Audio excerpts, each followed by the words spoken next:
কাজের সুবাদে যেখানে যাই সেই জায়গাটা দেখানোর চেষ্টা করি আমি সবসময়। এর আগেও সুগার মিলের যখন প্রস্তুতি পর্ব ছিল তখন দেখিয়েছিলাম। আজকে আনুষ্ঠানিকভাবে আখ মারাই শুরু হলো। এই যে আমার পেছনে এই যে ট্রেন, এখানে যে আখগুলো ফেলা হচ্ছে এবং এই বেল্ট মাধ্যমে চলে যাচ্ছে একদম ভেতরে।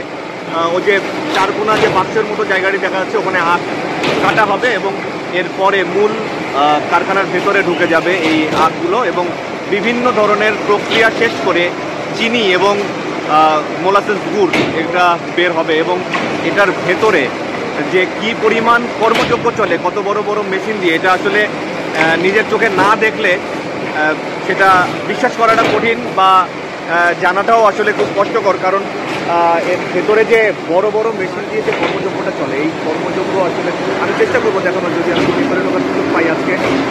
না হলে পরবর্তীতে আসবো আবার এসে।